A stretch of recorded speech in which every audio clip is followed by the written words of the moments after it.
Continuation with the previous class. In this class, we are going to see how we can access the code room and programs, some of programs. So, accessing code room means the 8051C compiler allocates some RAM location. Bank 0 addresses 027. So, we have three types of three spaces. First one is your registered bank. Next one is your bit addressable memory. Next is your general purpose RAM. In addition with that, we have SFR, that is special function registers. So this registered bank has four banks of register: bank 0, bank 1, bank 2 and bank 3. Each bank is of 8-bit register. So bank 0 addresses from 00 to 07. Bank 1 addresses from 08 to 0F. So likewise it goes on. So individual registered bank can be accessed with the help of your RAM location. So there are two types of location. One is your RAM and the one is your ROM. RAM is meant for storing your data. That is, RAM is called storing your data. ROM is for storing your program. That is why RAM is called as your data memory, whereas ROM is called as your program memory. So it stores the address, that is, it stores the program, whereas RAM stores your data. The data could be stored in any banks of register, or in case of your general purpose register, general purpose RAM, or it could be stored in SFR also. Okay, now the individual variable addresses 08 and beyond. Array elements addresses right after the variables. Array elements need continuous RAM location, and that limits the size of an array due to the fact that we have only 128 bytes of RAM for everything. And also we have a stack addresses right after your array element. So these are all some of the key points for accessing your code RAM.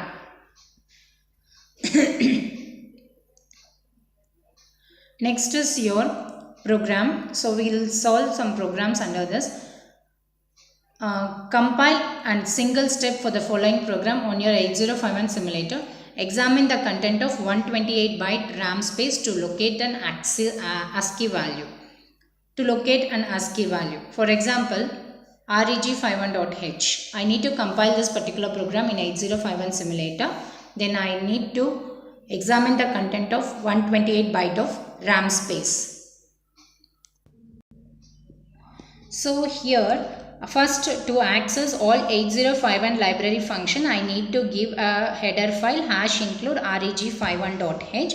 Then I am going to start my main program. So give void main void function.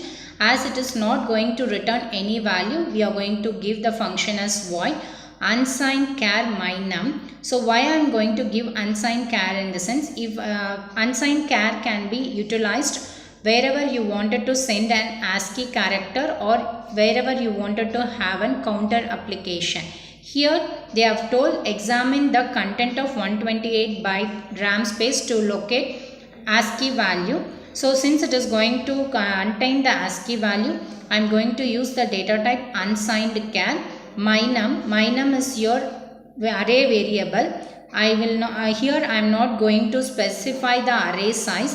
If I specify the array size, inside that also I have to maintain the same array content. So I am not here going to specify the array size. Without that, I am going to simply specify the RAM space, that is the data A, B, C, D, E, F. It is your RAM space. Next, I wanted to take the array data. So to take the array data, one by one data only we can take. So we need to specify one more variable, that is unsigned char z. Since here 6 variables since here 6 data has been declared for the array variable mynum, we are going to use for z is equal to 0, z less than or equal to 6, z plus plus.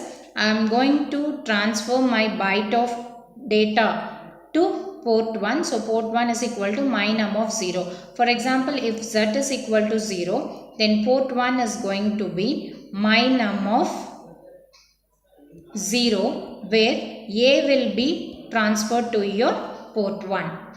Okay, likewise all the ASCII characters has been loaded onto your port 1 of 8051 microcontroller. Next, right here also you need to examine the content of the code space to locate the values. Write, compile and single step the following program on your 8051 simulator. So here hash include reg51.h void main. So it is used for accessing all your 8051 library function in an embedded C. Void main, it is the starting point of your program. Void, why we are going to use? Since it is not going to return any value, there, so we are going to use a void function. Then unsigned char my data 100, it is your RAM space. Here the array size is defined.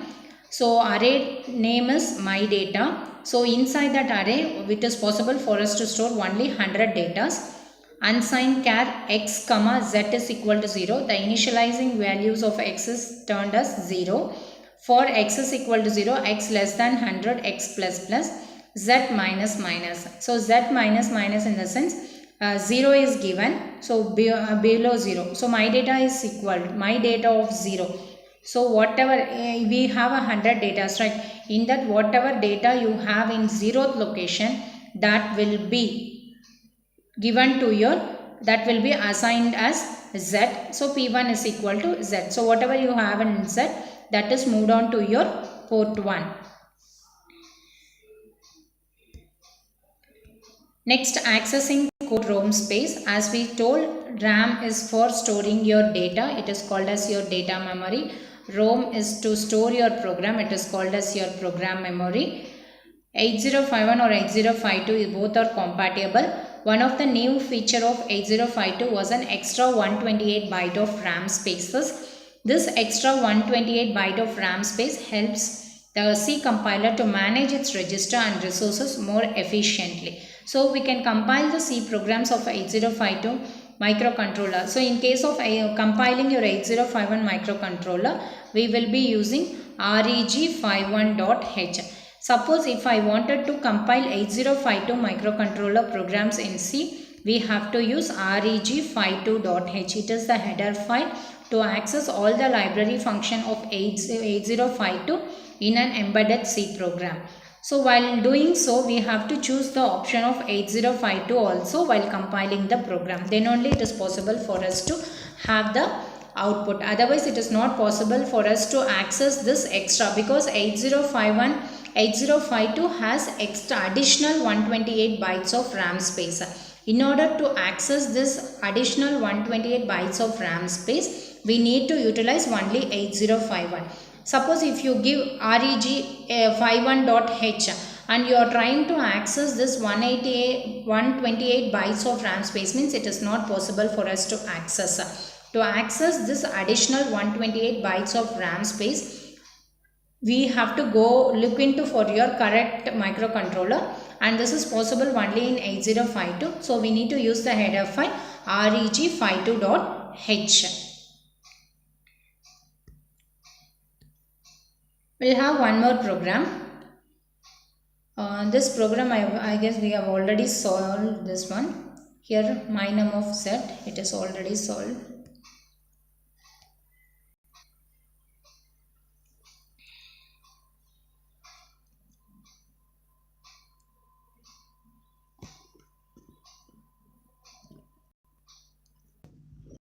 So in general, to access the code ROM space in 8051 microcontroller, here we are going to have 3 spaces in which we are going to store the data. That is, in case of in register bank, general purpose RAM and SFR, the 128 bytes of RAM space with the address range 0027F.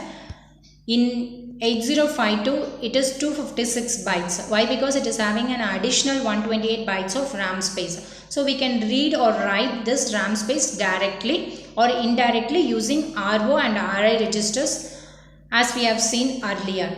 The 64K bytes of code program with addresses. So here we have told like RAM is meant for storing your data.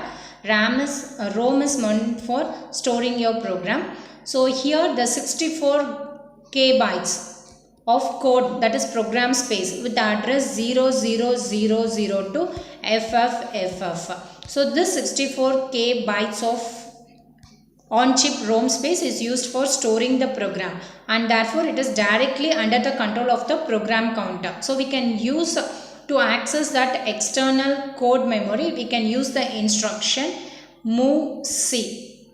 Okay, so assembly language instruction to access for the data. There are two problems associated with this code space for data. First, since it is a ROM memory, we can burn our predefined data and tables into it, but we cannot write it during the execution of the program. So the one main disadvantage is we can predefine the data and tables, whereas if you, while executing the program, if you wanted to alter any data, it is not possible.